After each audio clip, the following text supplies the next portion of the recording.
Pay attention to Kira Deleana, 24 years old, sitting at her streaming desk at 11:47 p.m. on a Thursday night in December 2025.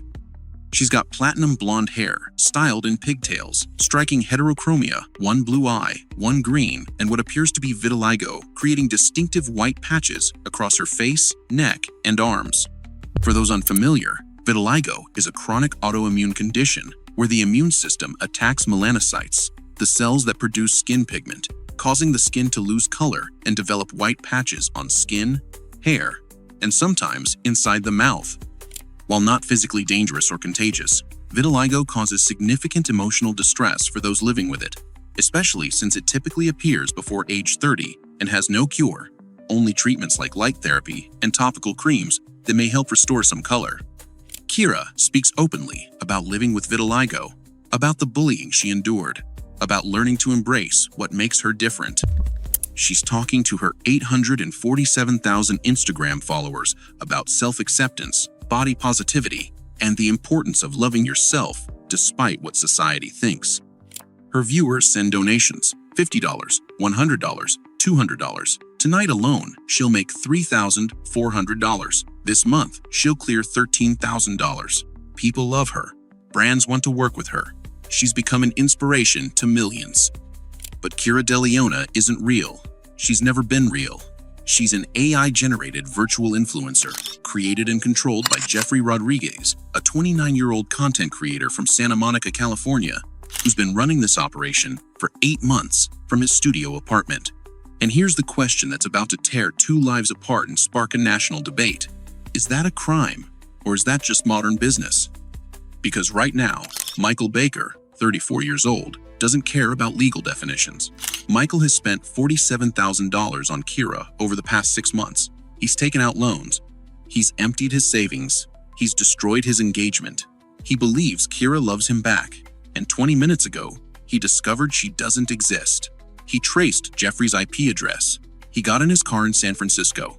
He's been driving for 3 hours with a gun in his passenger seat. And Jeffrey Rodriguez, laughing at his computer as another payment notification pings, has less than 40 minutes before his doorbell rings. The question everyone will ask after tonight: who's the real criminal here? The entrepreneur or the con artist? Jeffrey Rodriguez didn't start out trying to commit a crime. At least, that's what he'd tell himself later. At 29 years old, he'd spent the last 7 years grinding in the content creation economy, trying every platform, every niche, every strategy the algorithm gurus recommended. YouTube videos that never broke 10,000 views, Instagram pages that plateaued at 5,000 followers, TikTok accounts that mysteriously stopped getting shown. Nothing worked, nothing grew, and most importantly, nothing paid bills. Jeffrey graduated from UCLA in 2019 with a degree in digital media arts and $68,000 in student loan debt. His parents, Brazilian immigrants who'd sacrificed everything running a dry cleaning business, wanted him to be a doctor or lawyer, something stable. His father, Paulo, would introduce Jeffrey at family gatherings with increasing embarrassment. He works on computers, makes videos. For 6 years, Jeffrey tried the honest route. He woke up at 5 a.m. to create content. He edited until 2 a.m. He studied algorithms, collaborated with other creators, tried every trend. His girlfriend Megan left him in March 2025, saying she couldn't build a future with someone playing pretend on the internet instead of getting a real job. That breakup broke something fundamental in Jeffrey. Then, in April 2025, scrolling Reddit at 4 a.m., during another bout of insomnia and envy, Jeffrey found a thread that changed everything. "My AI influencer makes me $7K a week." The post detailed how someone had created an entirely artificial Instagram personality using AI image generators, paired it with voice synthesis, and monetized it through subscriptions and donations. The anonymous poster wrote, "People aren't paying for reality. They're paying for what they wish was real, and AI lets you create that wish." Jeffrey read that thread 17 times, and then he asked himself a question. If major companies create virtual brand ambassadors, if entertainment companies create fictional characters people love, if the entire influencer economy is already based on manufactured personas and filtered lives, where exactly is the line? What if there was no line? Creating the dream. Jeffrey spent 3 weeks in May 2025 building Kira Deleana from pixels and algorithms. He used AI image generators to create her face hundreds of prompts until he found something that felt unique but relatable, striking but approachable. The heterochromia, one blue eye, one green, made her memorable. But the vitiligo was the masterstroke. Jeffrey researched vitiligo extensively. He learned about the emotional impact, the bullying victims face, the lack of representation in media. He understood that giving Kira this condition would create a built-in narrative. A girl who'd overcome adversity, who'd learned to love herself, who now wanted to help others feel beautiful. People would root for her. People would protect her. People would feel good about supporting her journey. But here's the question that Jeffrey asked himself, sitting in his apartment at 2 a.m. as he finalized Kira's first post. Is this exploitation? Or is this just good storytelling? Disney creates animated characters with disabilities to inspire children. Is that exploitation or representation? Actors play characters with conditions they don't have. Is that fraud or art? Marketing campaigns use emotional narratives to sell products. Is that manipulation or just effective advertising? Jeffrey told himself he was creating representation. Real people with vitiligo would see themselves in Kira. Her message of self-acceptance was genuine, even if she wasn't. And if people wanted to support that message with donations, wasn't that their choice? He created her backstory. 24 years old, raised by a single mother in Portland, bullied throughout high school, attempted suicide at 16, found healing through art and online communities. Every detail calculated for maximum empathy, yes, but also authentic to real experiences of people living with visible differences. Added in one resit, could meaty and not fin. Jeffrey used voice synthesis AI, blending vocal patterns from various creators to make something that sounded natural, warm, genuine. He practiced modulating Kira's voice for different emotions: excited, vulnerable, grateful, confident. On June 1st, 2025, Kira Deleana posted her first Instagram photo. Hi, I'm Kira. I've hidden my face for 24 years because I was ashamed. Today, I'm choosing courage over fear. This is me, all of me, and I'm done apologizing for existing. The post went viral. 47,000 likes, 3,200 comments. People calling her brave, beautiful, inspiring. Media outlets wanted interviews. Other influencers shared her story. Within 2 weeks, Kira had 200,000 Instagram followers. And here's what Jeffrey didn't disclose. Kira was AI generated. Should he have? The thought crossed his mind. But Jeffrey rationalized. Virtual influencers exist. Companies do this all the time. Ludo Magalu has 14 million followers in Brazil. Everyone knows she's CGI, but not because she explicitly says it in every post. Lil Miquela calls herself a robot, but still posts like a real person. Where's the requirement to put "not real" in flashing letters on every piece of content? Besides, Jeffrey thought, Kira's message was real. The body positivity, the mental health advocacy, the encouragement to embrace difference, those ideas were genuine, even if the person delivering them wasn't. Isn't that what all influencers do? Sell an image, a lifestyle, a version of themselves that's at least partly manufactured?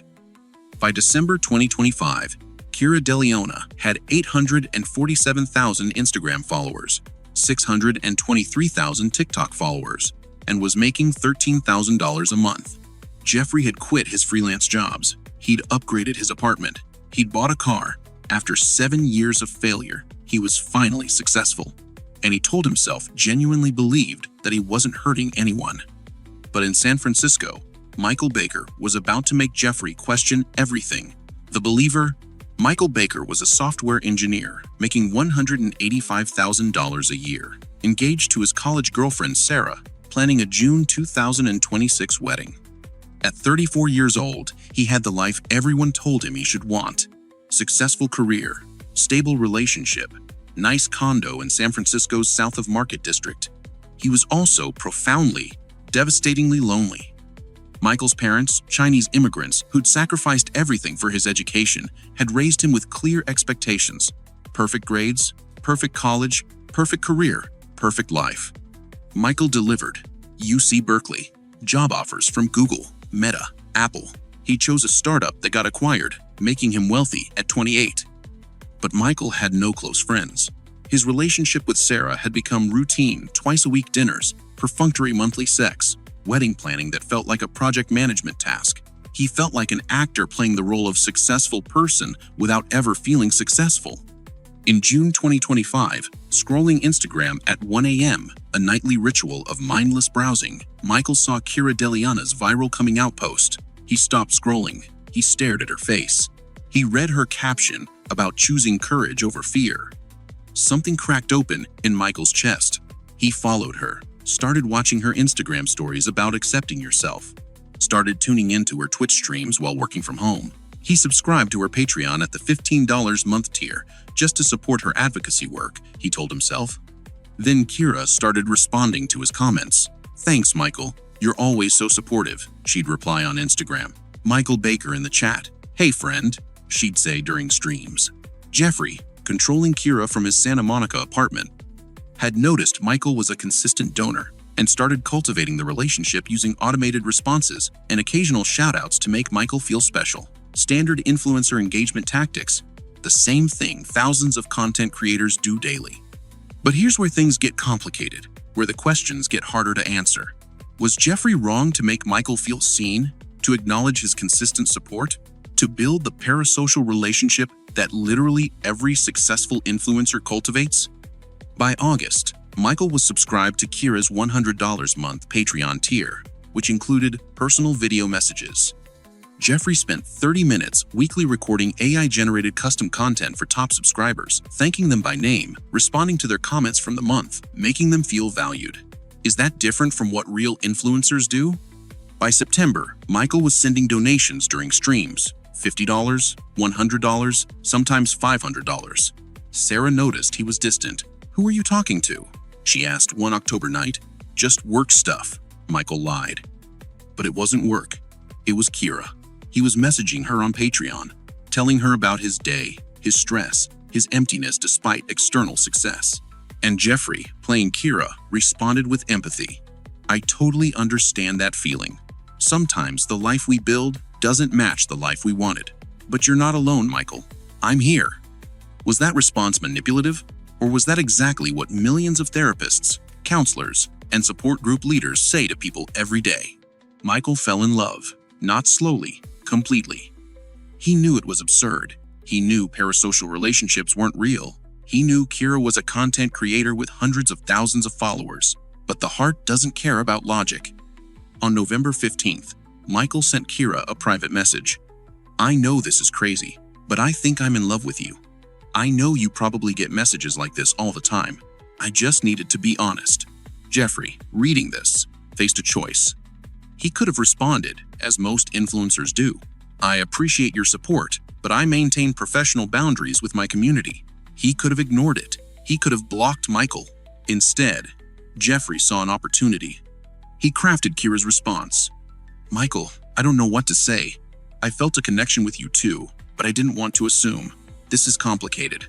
I care about you. Can we talk more about this?" And this is where Jeffrey's operation crossed a line, though exactly which line, legal or moral, is the question that would dominate courtroom arguments months later. The line gets blurry. Over 3 weeks in November, Jeffrey, as Kira, built a romantic relationship with Michael through messages. They talked daily. Kira opened up about her struggles. Michael shared his loneliness, his doubts about his engagement, his feeling that he'd been living someone else's life. "You understand me in a way no one else does," Michael wrote. "Because I see the real you," Kira responded. "Not the successful engineer everyone expects you to be, the person underneath." Was that manipulation? Or was that connection? Then the money requests started. "My car broke down and I can't afford the $2,000 repair," Kira messaged in mid-November. "I hate asking, but I don't know who else to turn to." Michael sent $2,000 immediately. "My mom needs surgery, and insurance won't cover it. I need $5,000, came a week later. Michael sent $5,000. "My landlord is threatening eviction. I need $3,000 for back rent." Michael sent $3,000. Over 3 weeks, Michael sent $47,000 total through various emergencies Kira faced. And here's the question that prosecutors and defense attorneys would fight over. Were these emergencies real from Kira's perspective as a character? Or were they fabricated lies designed to defraud? Jeffrey would argue later, Kira Deleana is a character. When Batman needs money to fight crime in a comic, is that fraud? When a fictional character has problems and fans support them through merchandise purchases, is that a scam? Michael was supporting a character he cared about. He knew influencers need money to create content. He chose to help. But prosecutors would counter. Jeffrey Rodriguez created fake personal emergencies to extract money from a vulnerable victim he'd manipulated into believing he was in a romantic relationship. That's textbook wire fraud. Both could be true. Sarah found Michael's bank statements in early December. A $47,000 transferred over 6 months. "Where is our wedding fund? Where is our money?" Sarah screamed. "I'm helping someone who needed help," Michael said. "Who?" Michael couldn't explain without sounding insane. Sarah moved out that night, wedding off, engagement over. And Michael felt relieved. Now he could focus on Kira, on this connection that felt more real than anything in his life. Until December 19th, 2025, at 8:34 p.m. Michael was browsing Reddit's r/scams forum, trying to convince himself his situation was different from the stories he read, when he saw a post that stopped his heart. PSA, AI influencer Kira Deleana is fake, proof inside. The post was devastatingly thorough, lighting discrepancies suggesting AI generation, facial feature drift between videos, voice synthesis patterns, metadata showing no camera EXIF data, side-by-side comparisons, spectral analysis. Kira Deleana doesn't exist, the post concluded. Someone is running this account. If you've sent money, you've been scammed. Michael spent 4 hours verifying, downloaded Kira's videos, analyzed them frame by frame, checked every piece of evidence. And slowly, horrifyingly, he understood Kira wasn't real. Every conversation, every "I care about you," every "you're special," generated by an algorithm controlled by someone he'd never met. Michael sat in his empty apartment, Sarah's things gone, his life in ruins, and felt something break completely. He'd lost $47,000, his fiancée, his self-respect, for pixels. But beneath the devastation, rage. Someone real had done this to him. Someone sitting somewhere had deliberately exploited his loneliness, had weaponized his vulnerability, had destroyed his life for profit. Michael was a software engineer. He could find that someone. The hunt. At 9:47 p.m. on December 19th, Michael started tracking Jeffrey Rodriguez. He analyzed Kira's Patreon payment processing. He scraped metadata from uploads. He cross-referenced time zone data. Then Michael did something illegal. He hacked Kira's Instagram account. Inside the back end, he found the IP address, a residential location in Santa Monica. He cross-referenced with public databases. Got an address, 1247 Ocean Avenue, Unit 3B. At 1:52 a.m. on December 20th, Michael knew exactly where his target lived. And here's where the moral questions flip. Is Michael the victim seeking justice? Or is he now the criminal planning violence? A rational voice in Michael's head whispered, "Call the police, report the scam, let the legal system handle it." But Michael wasn't feeling rational. Michael was feeling something primal, a need for confrontation, for answers, for someone to acknowledge what they'd done to him. At 2:14 a.m., Michael opened his safe and took out his Glock 19. He loaded it, put it in his backpack. At 2:30 a.m., he started driving south toward Los Angeles. 6 hours of silence, just the hum of tires and the loop of thoughts. This person destroyed my life. This person needs to understand. This person needs to face me. Michael didn't plan to hurt anyone. He just needed confrontation. At least, that's what he told himself. The gun suggested otherwise. December 20th, 2025 to 8:43 p.m. Jeffrey sat at his desk, controlling Kira for a Thursday night stream. On his screen, Kira smiled at 8,142 concurrent viewers, talking about gratitude, about her amazing community support. That's the vintage. If you're sitting without and still, Jeffrey was in a good mood. December had been a record month, $14,200 in revenue. He'd signed a skincare brand deal for $3,000. He was planning a vacation, maybe Thailand, maybe Japan. His apartment showed his dual life. Monitors displaying Kira's stream, audio equipment, microphone, and corkboards covered in true crime photos from his other content projects. Empty Monster Energy cans littered his desk. "Chat, you guys are amazing," Jeffrey said in Kira's voice. "Seriously, I don't know what I'd do without this community." Donations rolled in. Michael Baker's username appeared with a $100 donation. Jeffrey smiled. Michael Baker, 415, one of his best supporters, over $47,000 total. Jeffrey had cultivated that relationship carefully. What Jeffrey didn't know, Michael had stopped donating days ago. That $100 donation was from Michael's final transaction before discovering the truth. What Jeffrey didn't know, Michael was currently in the parking garage beneath his building, staring at a gun, deciding what he was about to do. At 8:43 p.m., Jeffrey's doorbell rang. The confrontation. Jeffrey frowned. He wasn't expecting anyone. He looked through the peephole. A man stood there, Asian, early 30s, blank expression. "Yeah?" Jeffrey called through the door. "Jeffrey Rodriguez?" the man said. Jeffrey's stomach dropped. Nobody used his real name at this address. "Who are you?" Jeffrey asked, hand not touching the doorknob. "My name is Michael Baker," the man said, voice eerily calm. "I'm one of Kira Deleana's subscribers. I've sent her $47,000 over 6 months. I need to talk to you about that." Jeffrey's blood turned to ice. "I don't know what you're talking about," Jeffrey said through the door. "Yes, you do," Michael said with terrifying calm. "I know Kira isn't real. I know you created her. And I need you to open this door and explain why you did this." Jeffrey stood frozen. His phone was on his desk. The door was locked, but cheaply.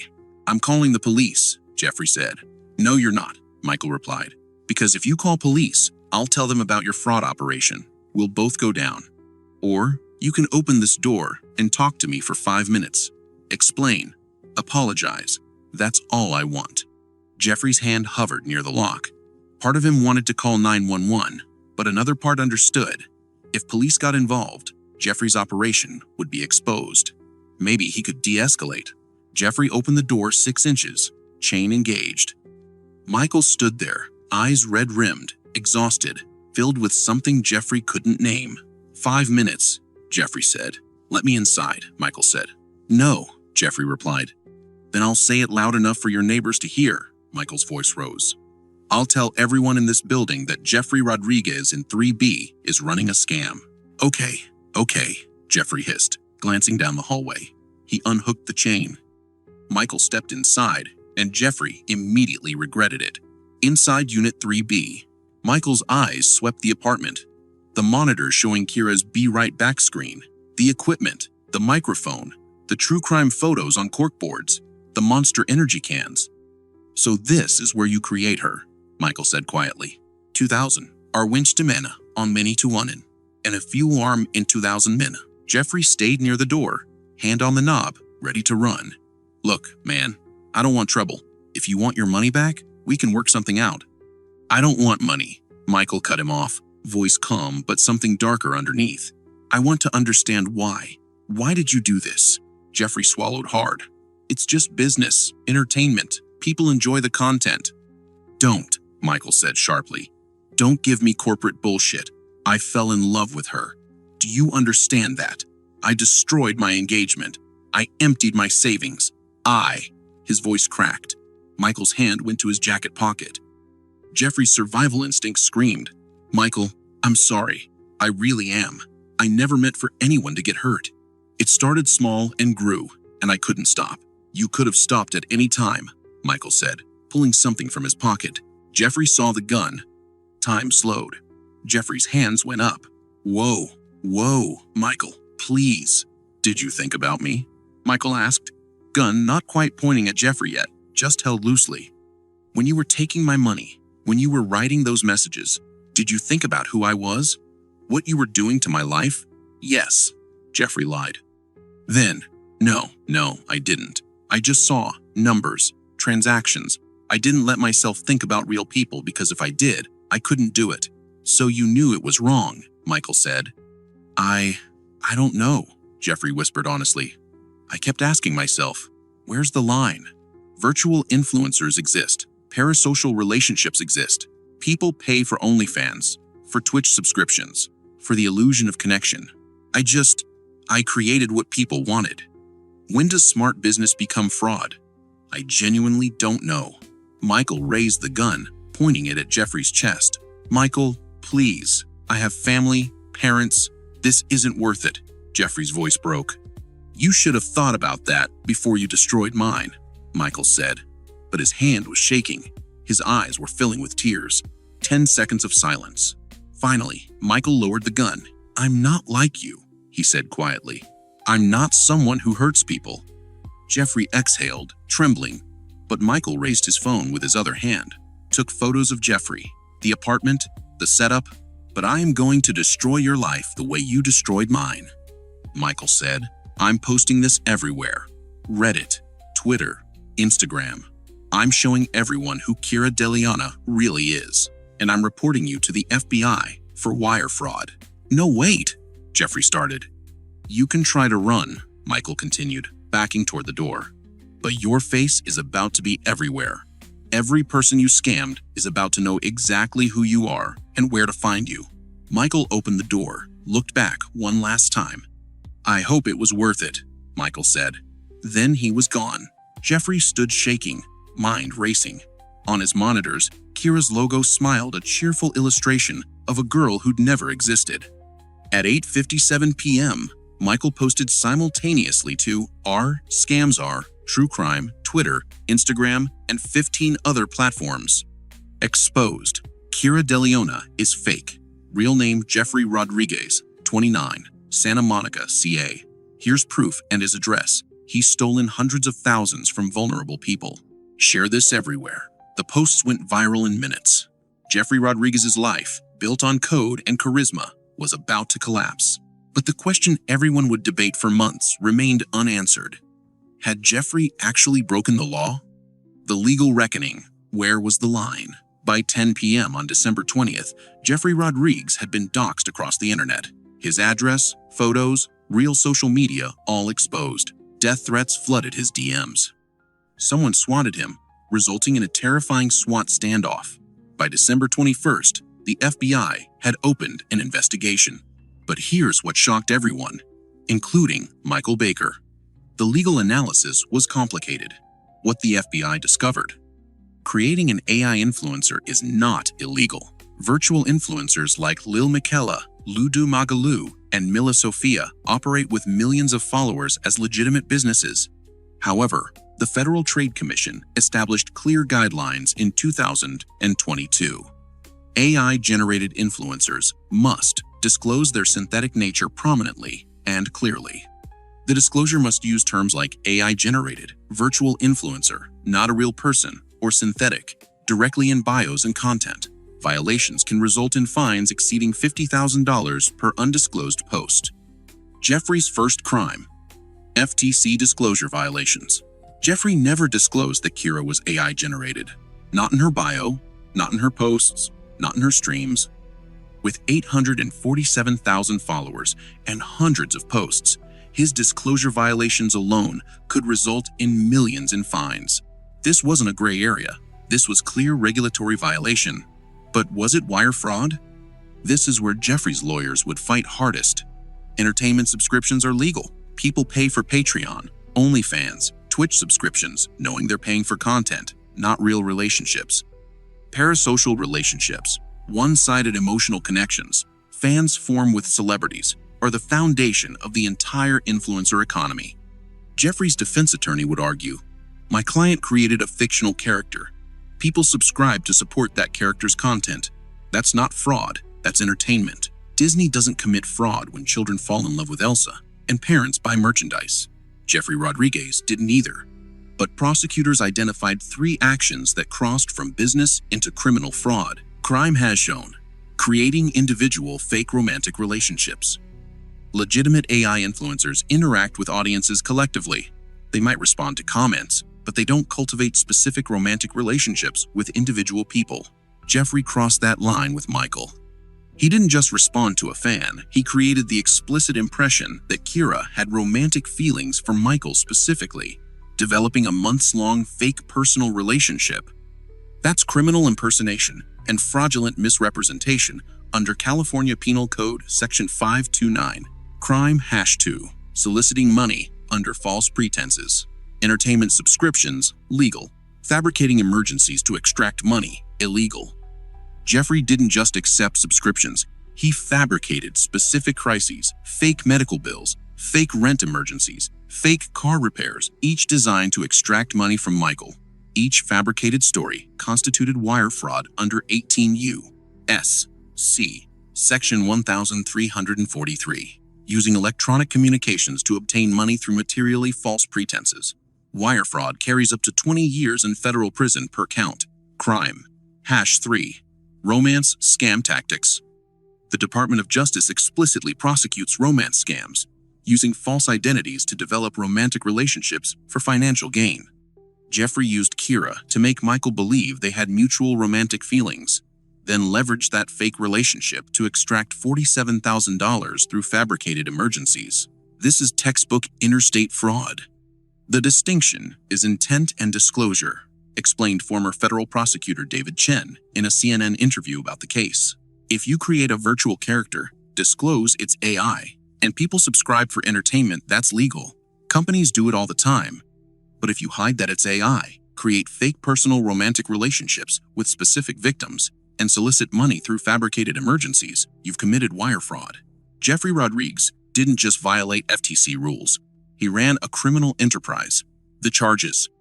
On January 15, 2026, Jeffrey Rodriguez was arrested and charged with 47 counts of wire fraud, one for each victim who sent significant money under false pretenses, criminal impersonation, interstate fraud, multiple FTC disclosure violations, maximum potential sentence, 20 years per wire fraud count. His bail was set at $100,000. His parents mortgaged their house to pay it. The other question, was Michael a criminal? Michael Baker was investigated, but ultimately not charged for his confrontation with Jeffrey. He'd committed multiple crimes, hacking into Kira's Instagram account, making threats with a deadly weapon, traveling interstate with intent to intimidate. But prosecutors faced a dilemma. Michael was sympathetic, a clear victim of fraud who'd lost $47,000 and his engagement. He'd ultimately chosen exposure over violence, and his actions had exposed a fraud operation that had victimized hundreds of people. We don't condone vigilante justice, the U.S. Attorney's Office stated. But Michael Baker showed restraint when he could have caused serious harm. He chose to expose fraud through lawful means, posting evidence publicly and reporting to law enforcement. While his initial actions were concerning, the net result was bringing a criminal to justice. The gun charges were dropped. The hacking charges weren't pursued. But Michael's life wasn't fixed. Jeffrey Rodriguez is awaiting trial as of January 2026. His lawyer is negotiating a plea deal for 8 to 12 years in federal prison. He's become one of the most hated people on the internet. In a jailhouse interview, Jeffrey said, "I kept asking myself where the line was between smart business and fraud. I genuinely thought I was on the right side of it. I saw companies doing similar things. I saw the entire influencer economy built on manufactured intimacy. I thought I was just better at it. I was wrong. I see that now. But I want people to understand I didn't wake up wanting to be a criminal. I woke up wanting to be successful. And somewhere in chasing that, I crossed lines I didn't even see." Michael Baker sold his San Francisco condo and moved to Portland in March 2026. He took a remote job. He volunteers teaching seniors about online scams. He hasn't dated since Sarah. "I don't trust my own judgment anymore," Michael admitted in a support group. "How do I know what's real? Jeffrey broke something in me that I don't know how to fix." Kira Deleona's accounts remain frozen as FBI evidence. Her last post is still visible. Her face smiling, one blue eye, one green, caption reading, "You are enough, exactly as you are." Comments below are a mixture of heartbreak and rage. "I can't believe I fell for this. You destroyed my life." She felt so real. How do we trust anyone now? The answer? Carefully, skeptically, with boundaries that protect your heart and wallet. The bigger picture. Jeffrey's case exposed an epidemic. In 2025, AI-generated scams resulted in over $200 million in losses globally. But it also sparked important questions. Where is the line? Virtual influencers are a $4.6 billion industry. Brands prefer AI influencers because they're scandal-proof and always on message. But when does AI entertainment become AI fraud? Are parasocial relationships inherently exploitative? The entire influencer economy is built on them. Fans form one-sided emotional connections. They feel known, seen, valued, even though the creator doesn't actually know them personally. Is that different from what Jeffrey did with Kira? The problem, explained Dr. Sarah Kim, a psychologist specializing in parasocial relationships, is that humans are wired for connection. We form attachments to voices, faces, stories, even when we intellectually know they might not be real. AI exploits that biological need. But there's a difference between forming a parasocial bond with a disclosed AI character, like people do with animated characters, and being deceived into believing you're in a real romantic relationship with a real person who needs your financial help. One is entertainment, the other is fraud. Protecting yourself. If you're building a connection with someone online, especially someone you've never met in person, watch for these red flags. They request money repeatedly with urgent, emotional stories. They avoid video calls, or their video seems too perfect, glitchy. Their photos show inconsistent backgrounds, lighting, or features. They love bomb you quickly, creating intense connection before trust is earned. They isolate you from friends, family who question the relationship. They make you feel uniquely special and understood. Real relationships are messy, slow, imperfect. Real people have bad days, unflattering angles, complex flaws. If someone seems too perfect, question it. If you've been victimized, report to FBI's Internet Crime Complaint Center. Join support groups for fraud victims. Talk to a therapist. Remember, you're not stupid. You're human. Your loneliness was real. Your need for connection was real. The fact that someone exploited that doesn't make you foolish. It makes them evil. The last word. On Jeffrey's corkboard among his true crime photos, police found a note dated June 3rd, 2025, 3 days after Kira's first viral post. Finally succeeding. This is what it feels like. Worth it. Beneath that, in different ink, added later estimated November 2025. Is it? Jeffrey never answered his own question. But 47 fraud charges, hundreds of ruined lives, and a federal prison cell waiting suggest the answer. No, it wasn't worth it. Not for Jeffrey, not for Michael, not for any of Kira Deleana's victims who learned the painful lesson that in the digital age, perfection is usually a warning sign, not a gift. Here's the question we started with. Was Jeffrey Rodriguez running a scam or just a business that crossed a line? The answer, both. And that's what makes this case so terrifying. Rest in peace to the trust that died in December 2025. May we all be more careful about what we choose to believe and who we choose to become when chasing success. What do you think? Where should the line be between AI entertainment and AI fraud? Was Michael justified in his confrontation? Share your thoughts in the comments below.